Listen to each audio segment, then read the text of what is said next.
ओम साई राम। तो हम तो अपना कार्य पूर्ण कर रहे हैं, बड़े व्यस्त होने के बावजूद भी हम जो है अपना ज़रूरी काम कर रहे हैं, लेकिन बाकी वक्त जन जो है अपना काम नहीं कर रहे हैं। तो प्लीज़ चैनल को आप अवश्य सब्सक्राइब करिए यूट्यूब में जाके, और पेज को ज़रूरी फॉलो कीजिए प्लीज़, है ना। हम भी यहाँ पे बहुत सारा इसमें मेहनत लगा रहे हैं, तो प्लीज़ आप उसको अप्रिशिएट कीजिए। हम अपना कर्म कर रहे हैं, आप अपना कीजिए। तो कल का था जो था अध्याय नंबर 4। तो विट्ठल स्वयं प्रकट होंगे, ये बोला साईं बाबा ने काका साहेब दीक्षित को। उसी दिन एक चित्र बेचने वाला विठोबा के 25 से लेकर 30 चित्र लेकर वहाँ बेचने को आया। ये चित्र ठीक वैसा ही था जैसा कि काका साहेब दीक्षित को ध्यान में दर्शन हुए थे। चित्र देखकर और बाबा के शब्दों का स्मरण कर काका साहेब को बड़ा विस्मय और प्रसन्नता हुई। उन्होंने एक चित्र सहर्ष खरीद लिया और उसे अपने देवघर में प्रतिष्ठित कर दिया। तो यहाँ तात्पर्य यही है, साईं बाबा जो भी बोलते थे अंतर्यामी थे, वो जो भी पहले से ही जान जाते थे चीज़ों को, और हर किसी का उन्होंने भगवान पे विश्वास जो है दृढ़ कर दिया।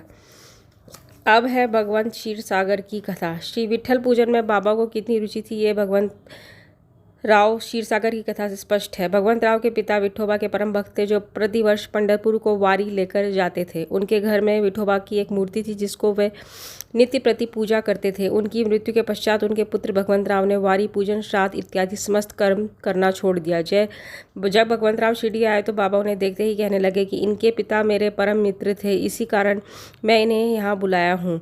इन्होंने कभी नैवेद्य अर्पण नहीं किया तथा मुझे और विठोबा को भूखों मारा है, इसलिए मैंने इन्हें यहाँ आने को प्रेरित किया है। अब मैं इन्हें हठपूर्वक पूजा में लगा दूंगा। तो इसीलिए जो आपको बार बार कहा जाता है, साईं बाबा कहते थे अपने इष्ट देव को कभी भी उनकी पूजा त्यागनी नहीं चाहिए था, वरना अनिष्ट ही होता है। दासगणों का प्रयाग स्नान, सबसे बड़ा मिराकल जो देखा गया उस टाइम पे था यही। गंगा और यमुना नदी के संगम पर प्रयाग प्रसिद्ध पवित्र तीर्थ स्थल है। हिंदुओं की ऐसी भावना है कि वहाँ स्नान आदि करने से समस्त पाप नष्ट हो जाते हैं। इसी कारण प्रत्येक वर्ष पर सहस्त्रों भक्तगण वहाँ जाते हैं और स्नान का लाभ उठाते हैं। एक बार दासगणों ने भी वहाँ जाकर स्नान करने का निश्चय किया। इस विचार से वह बाबा से आज्ञा लेने उनके पास गए। बाबा ने कहा, इतनी दूर व्यर्थ भटकने की क्या आवश्यकता है, अपना प्रयाग तो यही है, मुझ पर विश्वास रखो। आश्चर्य, महान आश्चर्य।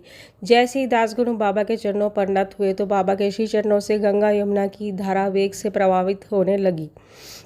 ये चमत्कार देखकर दासगणों का प्रेम और भक्ति उमड़ पड़ी, तो आंखों से अश्रुओं की धारा बहने लगी। उन्हें कुछ अंतः स्फूर्ति हुई और उनके मुख से श्री साईं बाबा की स्तोत्र स्मृति स्वतः प्रवाहित होने लगी। तो ऐसा आश्चर्य दिखाया था साईं बाबा ने। ये हमारे साईं बाबा जिन्होंने इतना बड़ा मिराकल इनको दिखाया, सभी को दिखाया। श्री साईं बाबा शिरडी में प्रथम आगमन। तो ये सभी को पता है कि साईं बाबा जो है उनके माता पिता के बारे में किसी को भी कोई ज्ञान नहीं है, और 16 वर्ष की आयु में वो नीम के वृक्ष के नीचे पाए गए, जहाँ पे कि वो बहुत ज़बरदस्त तपस्या कर रहे थे, और लोग जो अंधेरे में भी उनको देखते थे, घनघोर जंगल में वो तपस्या करते हुए पाए जाते थे। बड़ा ही सुंदर उनका रूप था, कोई भी उनको देखकर मंत्रमुग्ध हो जाता था। तो अश्वत्थ तथा औदुंबर वृक्ष पवित्र माने जाते हैं, उसी प्रकार बाबा ने भी इस नीम वृक्ष को उतने ही पवित्र माना और प्रेम किया। मालसापति तथा शिरडी के अन्य भक्त स्थान को बाबा के गुरु का समाधि स्थान मानकर सदैव नमन किया करते हैं। तो नीम के जैसे इतने ज़्यादा कड़ू वृक्ष को जो है बाबा ने भरपूर प्रेम दिया और यश और कीर्ति दी। तो उसके बाद उल्लेख आता है 3 वाड़े, है ना, साठेवाड़ा वगैरह, और बूटीवाड़ा, दीक्षितवाड़ा किस तरीके से बना, और बूटीवाड़ा में ही आज जो है बाबा की समाधि है। ओम साई राम। श्री सद्गुरु साईनाथ।